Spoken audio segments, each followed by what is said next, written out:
So today it's going to be some ramblings on potty training puppies. It's James Chopping from My Breeder Supply and Love My Pups. So I deal with a lot of puppies over the years for other my customers and also for myself. So I've got some experience with this, and there's definitely different ways to do this. I'm not saying that my way is the best way, but I'm going to talk about a little bit about the philosophy to start with. I think the name of the game is consistency. Is that you want to be consistent about how you're training the dog, so the message you're getting is being reinforced every time that your puppy does the right thing. So consistency is the name of the game, and typically if you get, you're going to get some mistakes. When you get mistakes, it's typically going to be your fault, probably not the dog's fault. So just kind of bear that in mind. And I'm a firm believer in positive reinforcement. It's not to say that I don't use a little bit of negative reinforcement every now and then when somebody does something really bad, some stern words or maybe even a little tap on the nose, but nothing that could be construed as painful treatment. Okay, so when we have puppies, they're with mum for the first maybe 5, 6, 7 weeks of their life. And at that point, mum is pretty much doing most of the tidy up, especially when they're for the first 2 or 3 weeks until they've got onto some kind of food other than mum's milk. Mum's doing all the tidying up. So there's no training to be done at that point. This is all on mum. So then when we introduce, they've got teeth, now we're introducing food. They're still puppies that they're not going to be adopted yet. They're less than 8 weeks old, less than 10 weeks old. So at that point, we'll put a pee pad that will migrate to a bigger area. But we've got all these puppies together. They're not singling puppies out. They're all one big mass of puppies. There might be 3, 4, 5, 8, 10 puppies all together. We're going to give them an area they can play, an area, there's all one big area, and in that area there's going to be a place that we want them to poop. Typically, puppies, dogs don't want to poop in the area where they are sleeping. They're pretty good about this from very early on. So they just don't just indiscriminately poop. They will try to find an area where other dogs have pooped and poop in that area. So start off by giving them an area inside their play area that they can poop. But they're all there together, and you certainly can't do any individual training. So now you've got your puppy by itself. It's not there with its litter mates anymore. You've adopted the puppy. Now it's time to really get serious about potty training. And this is where the consistency part comes in. So what we do is when the puppy's not playing, when the puppy's not under our supervision, the puppy is in a crate.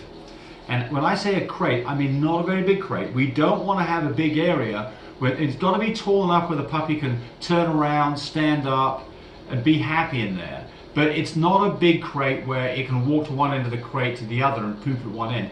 We want to put this puppy into an environment where it does not want to poop. So if you do that, typically they will not poop in their crate. Now they'll poop in their crate if you leave them long enough, but they will not, typically will not poop in the crate. So here's the technique. Put them in the crate, they're there until it's playtime. Whenever it's time for playtime, or it's been a few hours, you can't leave a puppy in there for 8 hours, or it's been a few hours, the very first thing you do is you take that puppy and you take it outside. And you take it to the area that you want it to poop. And you don't make a fuss of the puppy, you don't start praising the puppy, but you start using the same word every time. We say potty, potty, potty, potty. That's our key word to the dog, means it's time to go do your business. So we take the dog outside, put it in the ground in an area that it's already been familiar to before. Our dogs like grass, it's a grass area, and we say potty, potty, potty, potty. And we have that dog on a leash so it can't run off. And we just stand there. We are not playing with the dog. We're not having a good time with the dog, because that comes after the dog has pooped and peed successfully. So the first thing that will happen is the dog will probably start sniffing all over the place. Remember, dogs have so much better noses than ours that this is an exciting time for them. They go outside and they smell all these smells, and specifically, you put two dogs together, what's the first thing they do? They sniff each other's back ends. There is a huge amount of information there that dogs can garner about this dog. Where has it been? What has it been doing? Is it a female? Is it in heat? There's just a lot of information here that they get through smelling another dog and smelling another dog's area where they've peed before. So it's like you going into a perfume shop. You get excited and you want to smell everything. Let the dog do its thing. It's just not going to get in a hurry to pee or poop. Not unless it's busting. It's going to take its time. And the very first thing it's going to do is finally squat down and pee. That's just the beginning part. Now comes the frustrating part on a really cold, snowy day where that dog wants to take the next 5 or 10 minutes wandering around in a circle till it finally finds a place it wants to poop, and then it poops.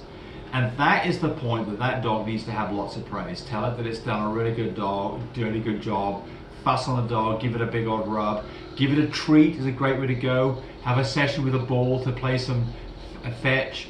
Now, but basically, the moment that a dog has done what you want it to do, pooped, the peeing doesn't really count, it's the pooping more than anything, has pooped in the right place, because the pee will probably come first.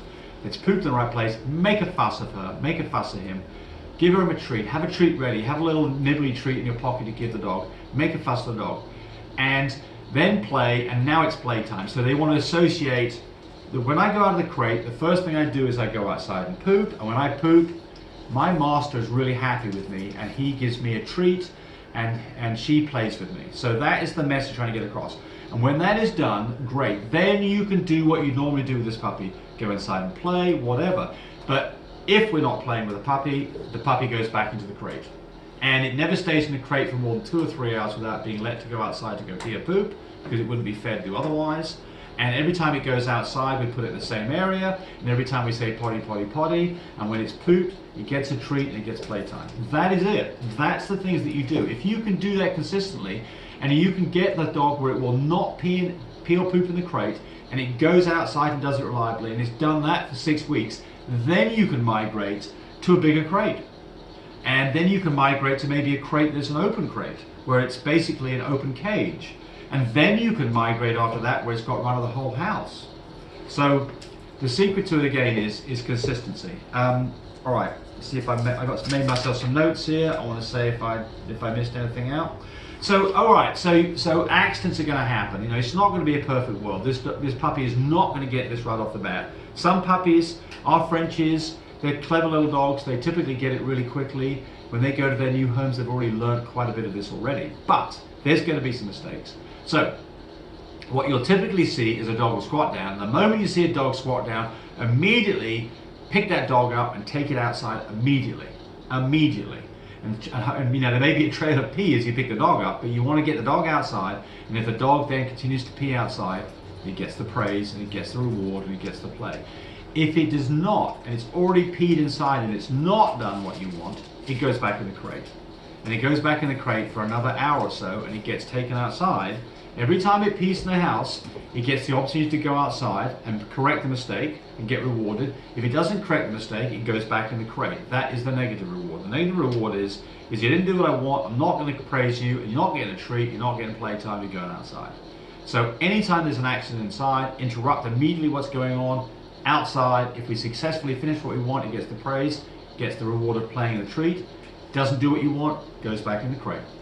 So that's all we do, and that seems to work really well. So other people can have other ideas, and if you think my ideas are horrible, then put some comments on there as to why it's a bad idea. If you like it, then give us a thumbs up on that, and I think that you know, you're going to be successful fairly quickly, and best of luck with your new puppy. Bye-bye.